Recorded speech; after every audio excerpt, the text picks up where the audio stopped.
All right, so we've got homework number 9, number 1, and there's multiple parts. So if you're looking at it, the first part, part A, says use the integral test to show that the series 1 over n to the 4th converges.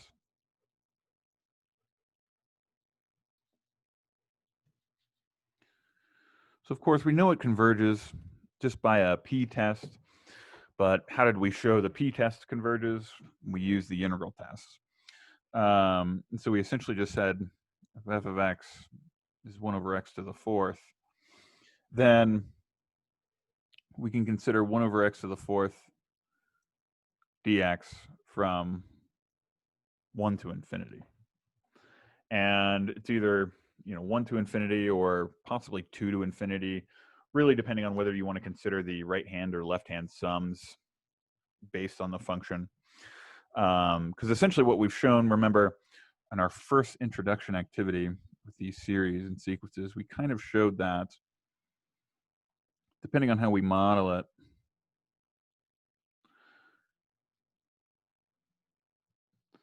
essentially we have something like 1 over n to the 4th, so it's going to decrease really rapidly. And this function 1 over x to the 4th is essentially just the function over top of it. And so if the area underneath this function is finite, then the total sum of these values should be finite. So this is our integral test. Of course, the integral, we get 1 over x cubed. Evaluate from 1 to infinity.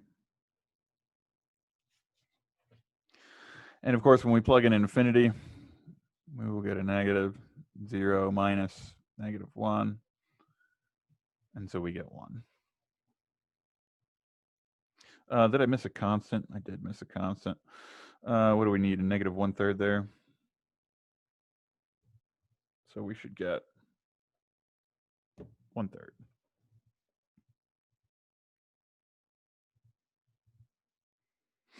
So of course, when we integrate, we got to raise the power, divide by the power. So we get 1/3. Part B is annoying, and I'm not going to force you guys to actually do it. So if you want to do it to the extent I'm just about to do it, feel free. It just says find S10, the 10th partial sum of this series, which is really annoying.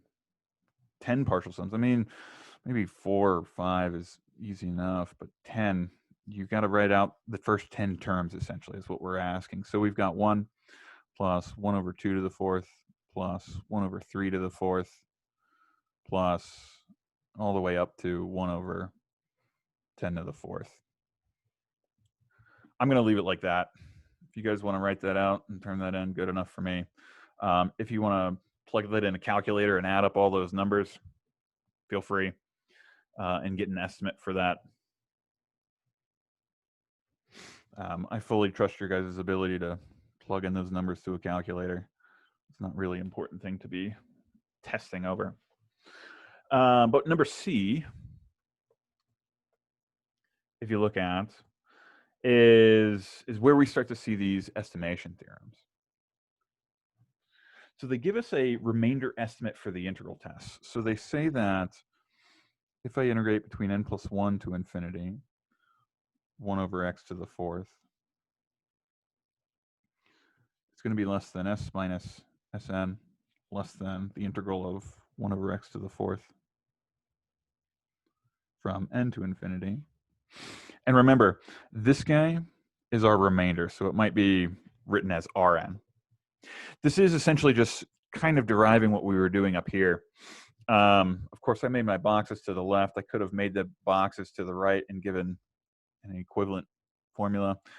All this is like the right hand and left hand estimates. So if I would have had like another function kind of coming down like this, or if I would have, excuse me, that's not right. If I would have drawn the boxes on the other side, it would have been the difference between the right hand and left hand estimate, essentially.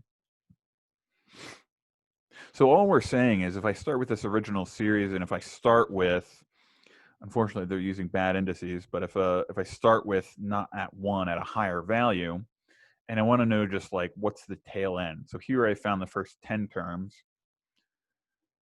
What about the rest? How far off would this sum be from the actual sum?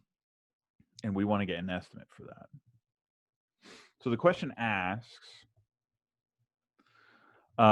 essentially find how close this S10 is. So use the inequality and number 1 and S10 from part B to find an upper and lower bound for S.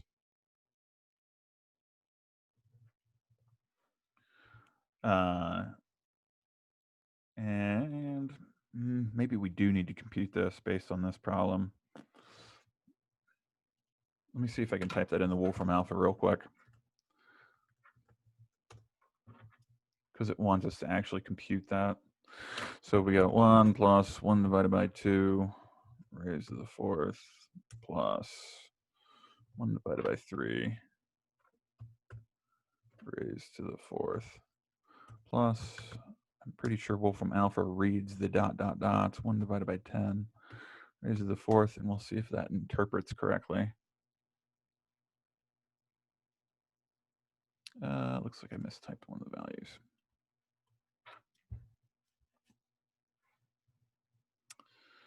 Okay, so we got a decimal approximation.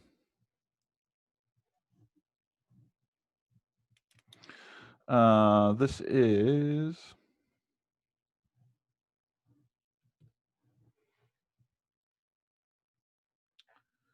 1.08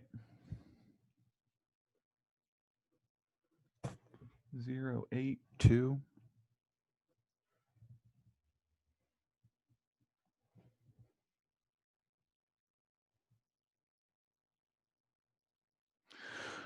Okay, and so we want to know what the partial sums are with this guy. So we've got our S, and we want to figure out our Sn. At least we have our Sn. Excuse me. We want to know how far it is from S. And we want to use inequality 1 and S10 from part B to find an upper and lower bound for S.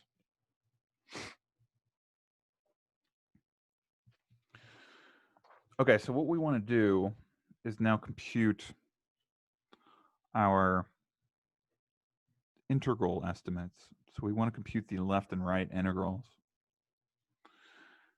Our n was 10, so we're going to start from 11 to infinity, and then we are going to compute the other side and start at 10.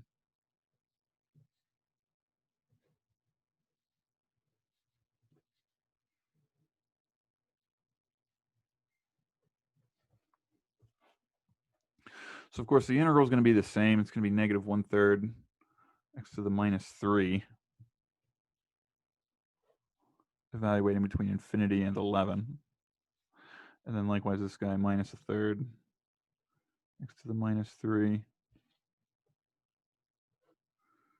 from 10 to infinity.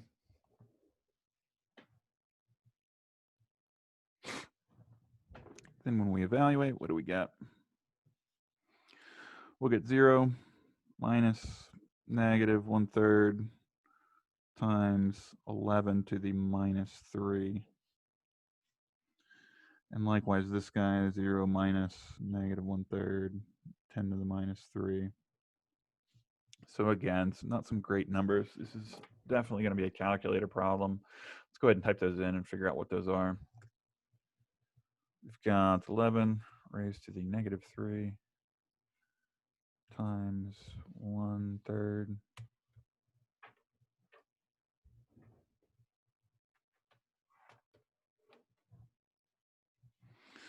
So this guy is 0.000250. And then the other one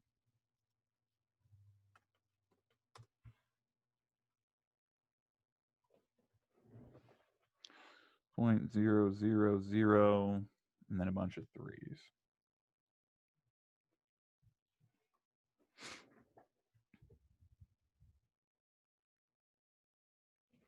And so our remainder should be between those two values.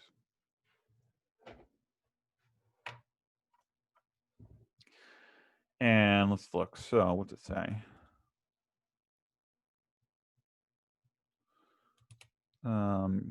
Use this to find an upper and lower bound for S. So we want an upper and lower bound for S.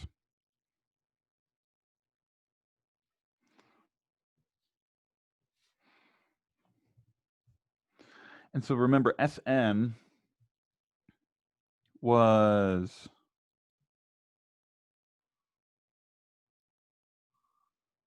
1.08.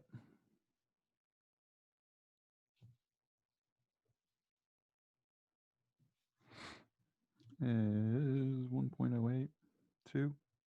So this is our Sn here. And so we want to add the Sn to both sides. So we want an estimate for S.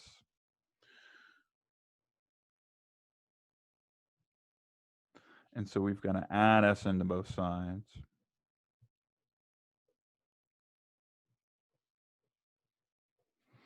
And of course, just add that number in. So let's type that in, Wolfram Alpha again.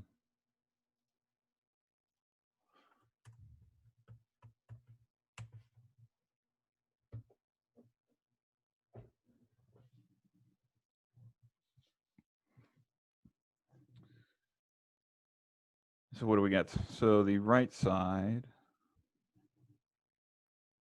is just 1.0823 repeated. And it looks like, yeah, so this side should be 1.082 and then 250 is our estimate for that.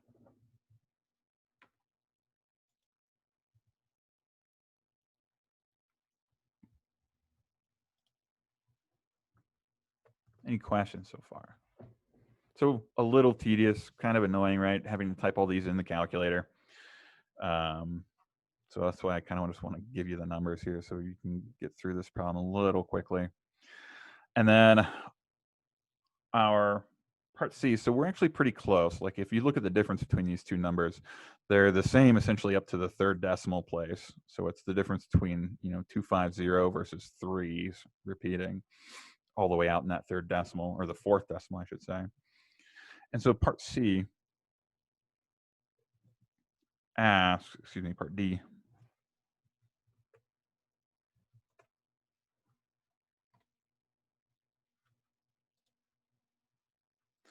So use the remainder estimate for the integral test to find a value of n so that Sn is within a specific value.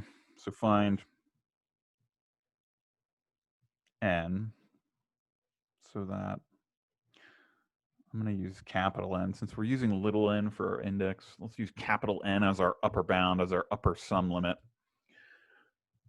To find the value of n so that Sn is within, that looks like 10 to the minus 5, it looks like.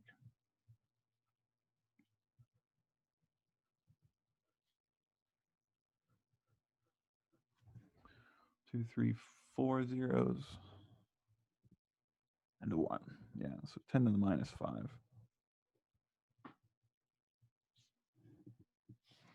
So these are the problems you want to look out for. These are kind of the standard problems with any of these remainder estimates. As we saw with the alternating series test, it is usually we're trying to find the upper bound. We want to know how many terms do I need to add up so that I get close enough.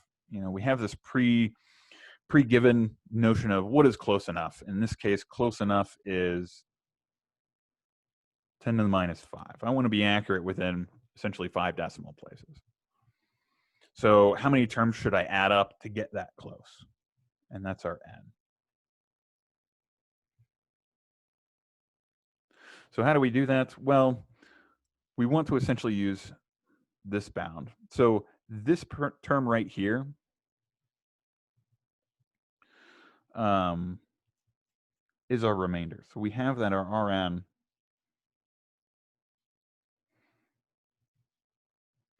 is going to be always less than the integral of n to infinity of 1 over our function, 1 over x to the 4th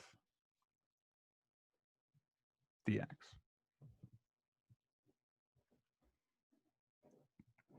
And since we want it within, we always want to bound it above. We often have like an absolute value of that is bounded above. But we have, I mean, the lower bound, but we want the remainder to be smaller. So if I bound the upper bound less than that, then we'll find our solution. So you just kind of have to remember that kind of logic. If I know the remainder is bounded by some formula, and if I take that formula and then bound it by the limit we're given, by the error estimate we're given, then all I have to do is solve for n in this case. And so we again go through the calculation.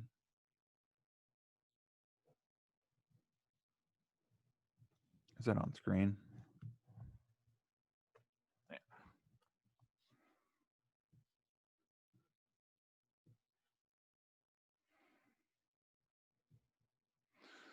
And so we get 1 over n cubed.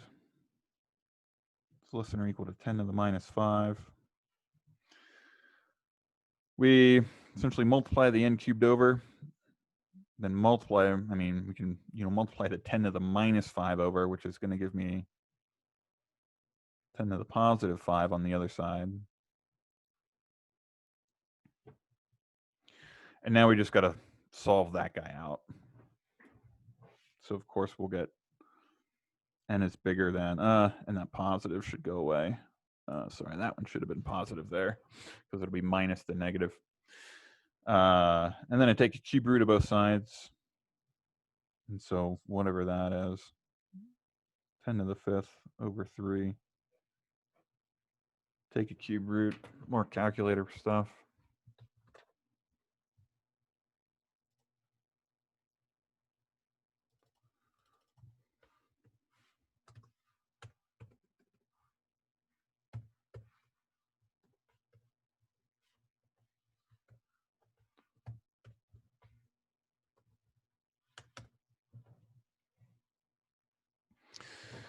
And we get 5.06.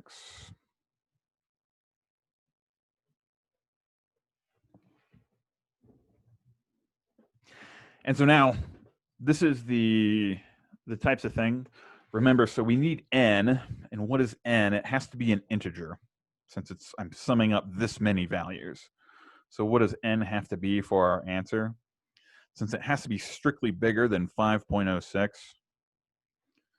or it has to be an integer bigger than 5.06, we need n to be 6.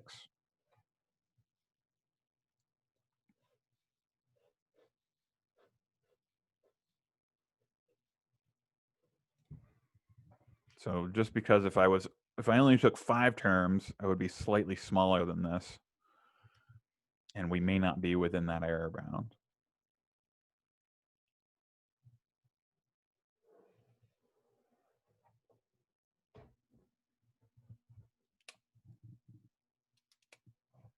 Any questions on that guy?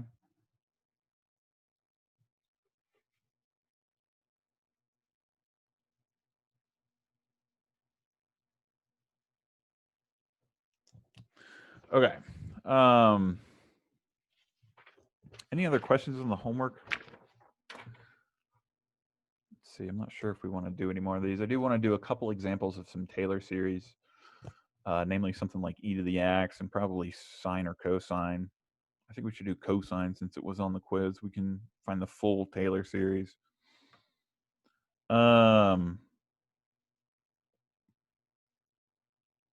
Yeah, so it looks like the rest of the homework is practicing more of this remainder theorem, 1, 2, and 3, and then just another set of series that you want to determine whether it's convergent, conditionally convergent, absolutely convergent, or divergent for the rest of those.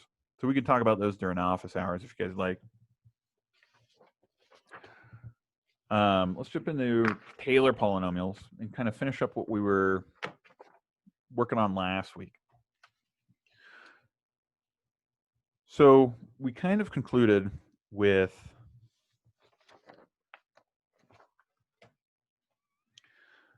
essentially Taylor's theorem.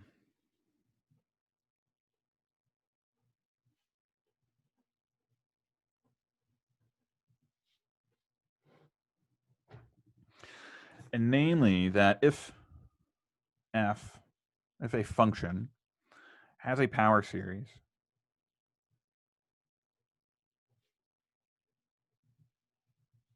representation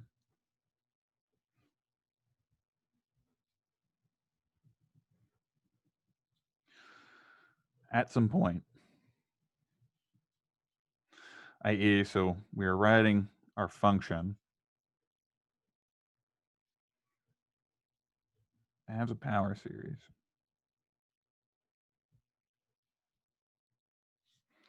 then we have a formula for the constants. And it's exactly like we found with our Taylor polynomials. If we were just trying to estimate and come up with a second or third degree polynomial to estimate this function, then, well, if the function has essentially an infinite degree polynomial representation, then we can find out what the constant should be by evaluating the corresponding derivative at that point and then modifying by n factorial.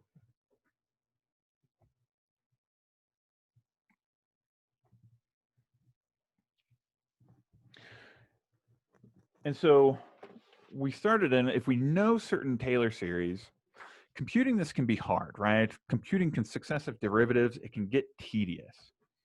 So what we've tried to do is say that if I know certain Taylor series, known power series representations of functions, then I can use some calculus and algebra tricks to come up with new series representations.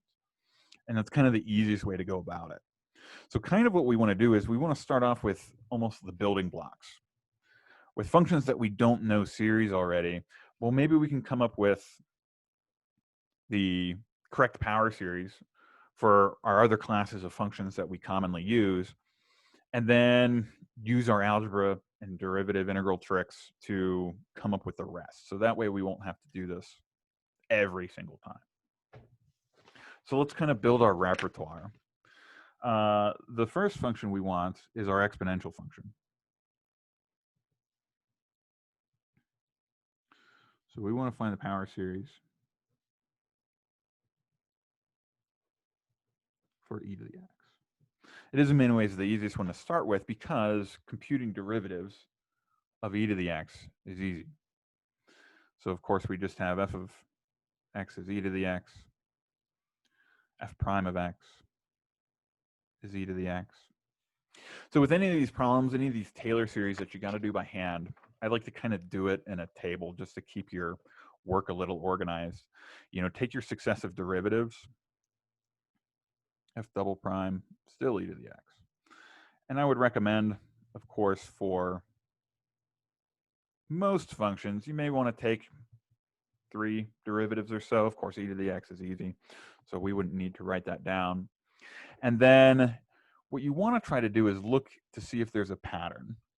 We saw one on Friday that was tangent. And tangent, unfortunately, the derivatives we saw were getting really messy because derivative of tangent is secant squared. Then you've got a chain rule, then you've got a product rule with the next derivative, and then you're going to have successive product rules and chain rules with just more and more terms as you're taking derivatives of tangent. So that one gets kind of messy. So if it's getting a little messy over here, the other thing you want to do, and I didn't specify my x value, so we should have said at, let's say at x equals 0. So the other thing that you can do is if these derivatives are getting hard to come up with a formula for, go ahead and evaluate it. So we want f of 0 is 1, f prime of 0, 1, f double prime of 0 is 1, f triple prime of 0 is 1. Because even if the derivatives are getting messy, if you're evaluating at a nice point, sometimes it's easier to see the numerical pattern over here. And if you can guess the numerical pattern, that can be a bit easier than guessing the pattern of what's going on with successive derivatives of the function and then trying to evaluate. Of course, with e to the x, this was all pretty easy. And of course, what we want to do from here, put a little dot, dot, dot, and we want to sort of use our pattern recognition skills to come up, well, what if I take n derivatives? What's my function going to be? And of course, here it's just e to the x. And if I take n derivatives and evaluate at 0, we will always get 1. So we want this piece. We want our general formula for evaluating an nth derivative at whatever our point is, because this is the top part of our constants. And the bottom part is just going to be n factorial. So now we're basically done. Once we have this, we can just plug everything into the formula. We've got our function, e to the x, and we want to represent that with a power series. And our constants are going to be 1 divided by n factorial times x minus 0 to the n.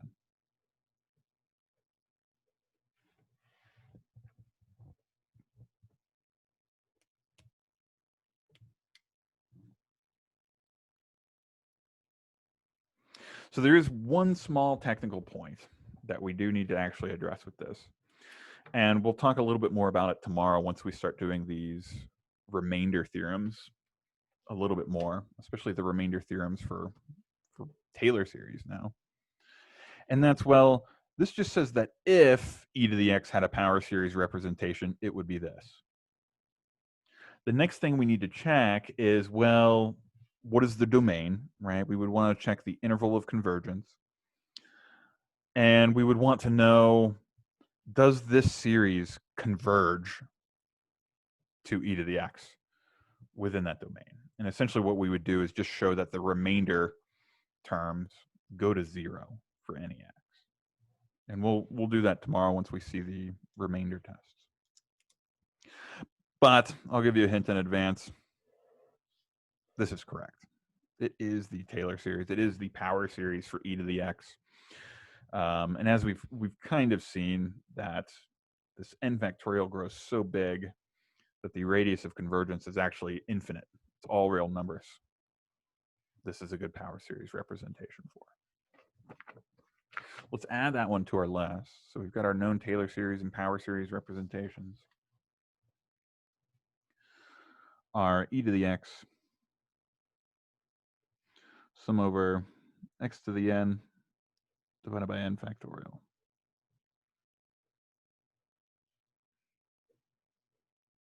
Radius of convergence minus infinity to infinity. Any notes you want to write down for this guy? I encourage you guys to do so. Maybe just, compute derivatives or use Taylor's formula. That's essentially how we computed that. Let's try to take a look at a different one. Let's take a look at sine or cosine. Let's do cosine.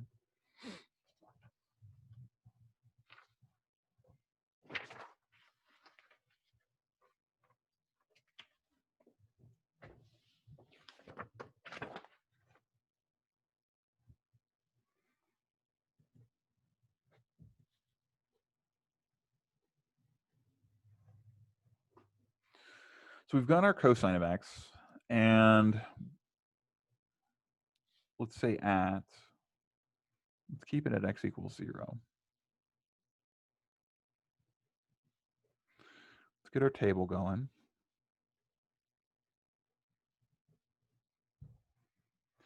So the first step is to evaluate the function, because that's going to be our first coefficient.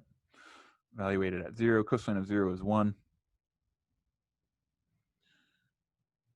We take a derivative, and we get negative sine.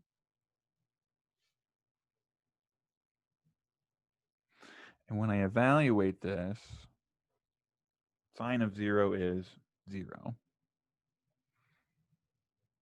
do a couple more. Our second derivative is negative cosine. And when I evaluate negative cosine at 0, we get negative 1. And if we do one more, maybe two more, derivative of negative cosine goes back to sine. But evaluating sine at 0, we get 0 again. And then what's going to happen? If I tried to take the fourth derivative of sine is cosine. So we get back to where we started.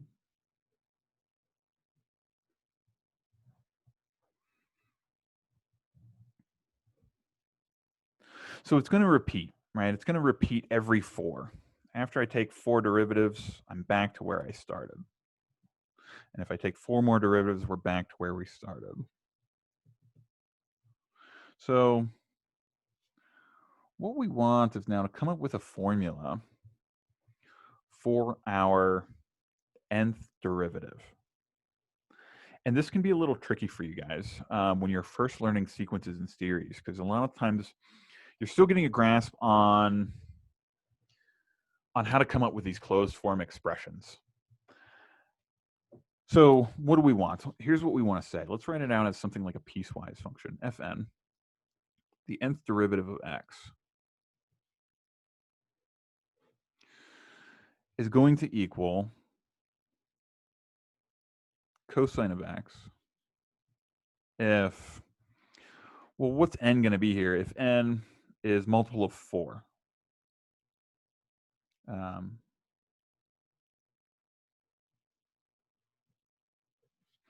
It's going to be sine of x if n, well, we need a little bit better notation. This is something that, anything that repeats every 4, think of it like a linear progression and with a slope of something like 4. And all of the numbers that are offset are a little different, are either 1 more than a multiple of 4, 2 more than a multiple of 4, 3 more than some multiple of 4, or a multiple of 4. Does that make sense? This is kind of getting into modular arithmetic, but the way we notate it is essentially with a linear series. So what is a multiple of 4? Well, that just means, let's say n is equal to 4 times some other number, some other integer. So we kind of have to introduce this other variable. Let's say k. If n is equal to 4 times k, then it's a multiple of 4. Well, which one comes next? So let's actually start with the next one. One derivative will have a negative sign. So what is 1 more than a multiple of 4? Our n needs to be equal to 4, some multiple of 4 plus 1. Likewise, our second derivative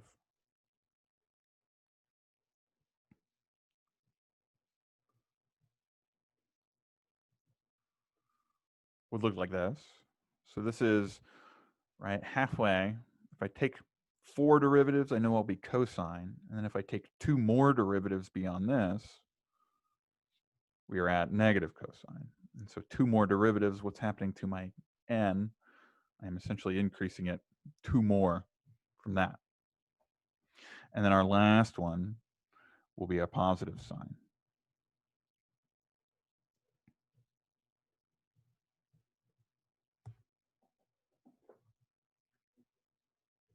Does everyone see how I got that? And how I'm notating that?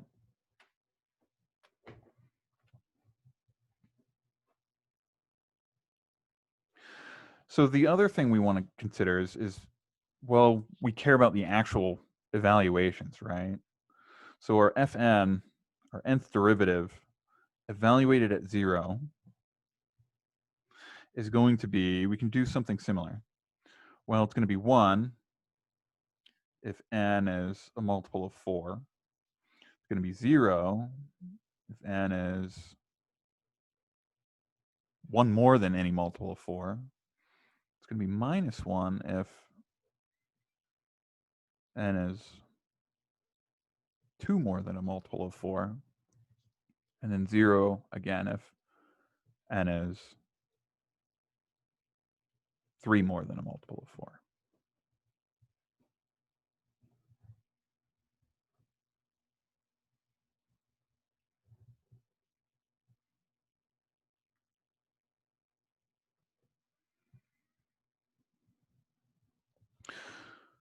So how do we notate this? We want to come up with a closed form series expression for this. And notice that it's 0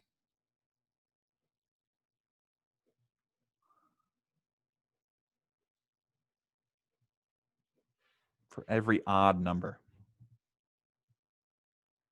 So if we're considering just multiples of 4, anything that's a multiple of 4, even number. The next one's going to be odd, then the next one's going to be even, and then odd. And of course, the next multiple of 4 is going to be even again. So for all odd terms, it's 0.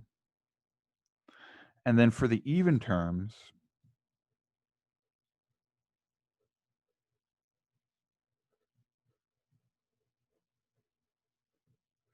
it alternates between 1 and -1.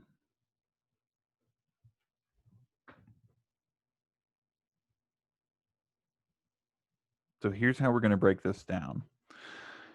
My derivatives, the only derivatives that are non-zero are even. So if I force the derivative to be even, and actually, you know what? If it helps, let's use different variables. So let's use j. So if I take the jth derivative, or if I take the 2jth derivative, it's going to be some even derivative. And on the, say, 0th, when n is the 0th derivative, we had a positive number, right? +1. So, sorry, and this is evaluated at 0. That is going to be -1 to the j. So that if j was 0, we would get 1. If j was 2, we should have a -1. Or excuse me, if j was 1 and we were at the second derivative, we would have -1. And so this is our formula for this alternating sequence of 1s and 0s on the even derivatives. Does that make sense? Any questions on that? It's a little weird to kind of see the first time because we're really trying to break down which derivatives, and the way we're going to write this power series. Well, all of the odd terms are 0. So I don't want to have my CNs. I don't want necessarily my N to count those 0th terms, because it'd be weird to write a formula for each of the derivatives. So my C terms, my even C terms, are going to be -1 to the j over, remember, whatever this guy was. So this is 2j quantity factorial. Right, our n here is 2j. So if n was, say, 4, then my j is 2. And so our cosine of x,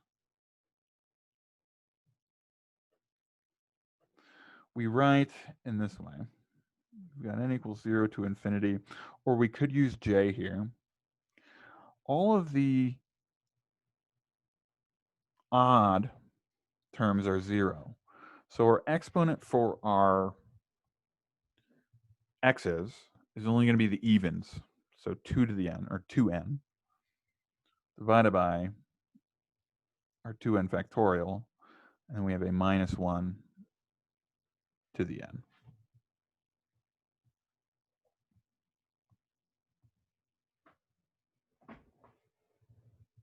Does everyone see that? Is everyone getting used to this kind of notation?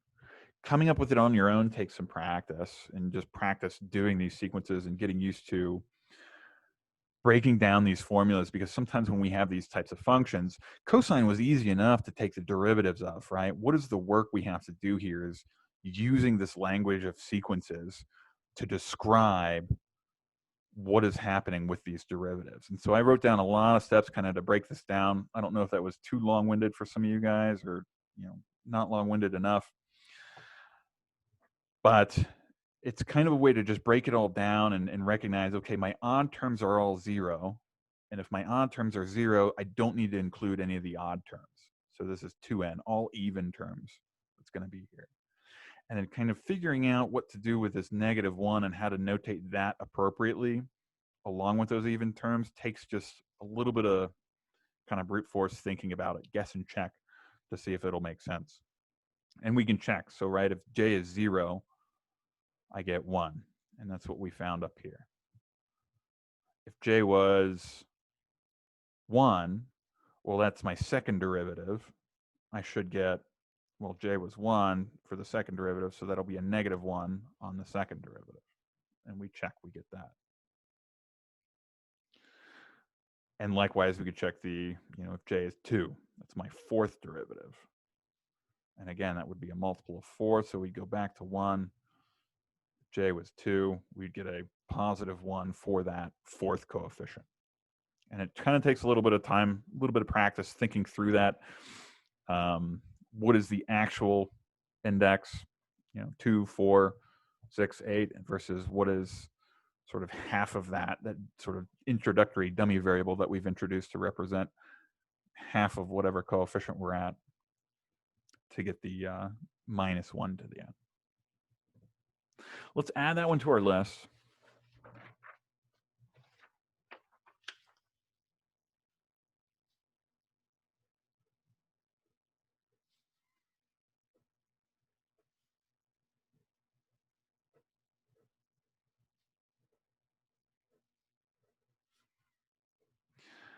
And again, because of that n factorial, I just rewrote e.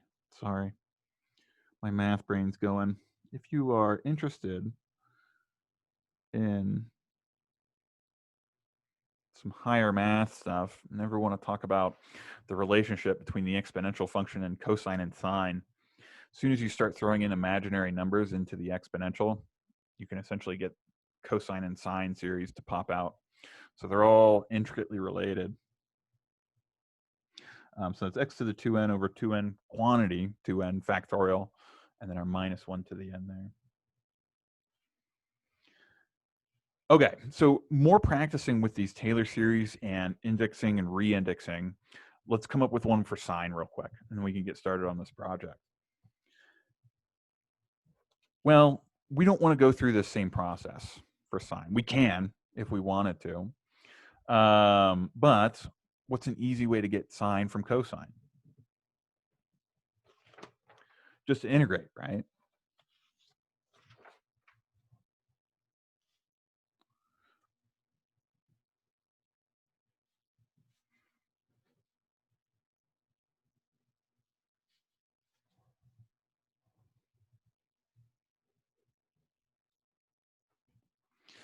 And so our theorems for power series say that I can integrate and differentiate term by term. So I should just be able to integrate this series we found.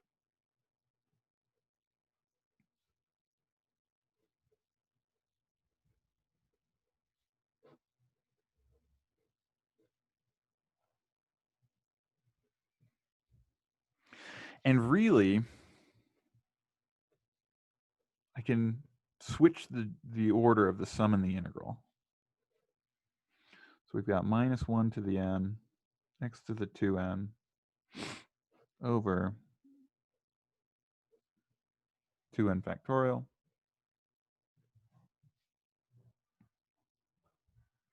And now when I integrate that, so remember, just consider our n's as dummy variables since we're integrating with respect to x. And we'll just use our standard sort of power formula. The -1 to the n is a constant. It's going to hang out. When I increase the index, I will have an x to the 2n plus 1. I need to divide by 2n plus 1. And then this constant of 2n factorial still hangs out.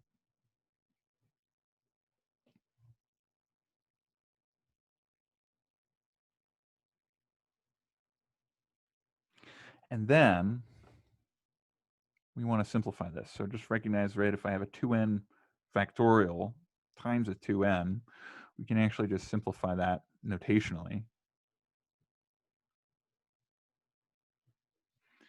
and write it as the quantity 2n plus 1 factorial.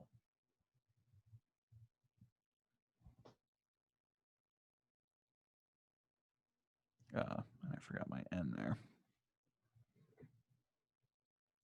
Any questions on that guy?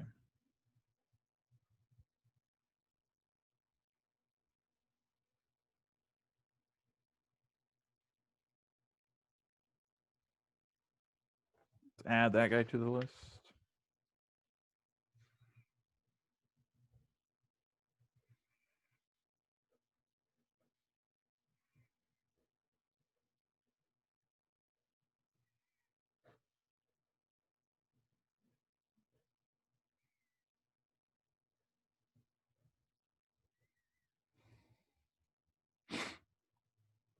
Our radius of convergence will be minus infinity to infinity.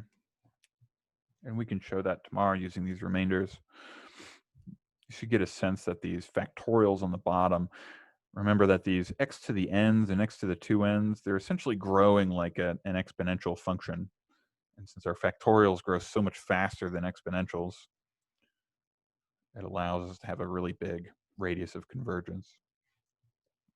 So these ones where the coefficients in the denominator, if they don't grow too fast, then the integral of convergence is usually a lot smaller. Any questions? Okay, so let's break out into the groups.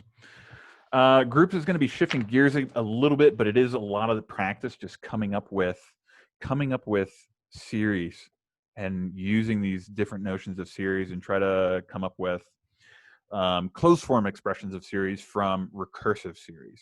So more just practice with all of that. It should be on project 9. I think you can just click it from the schedule for today on the website. Yeah, it's linked, so you can just click on that.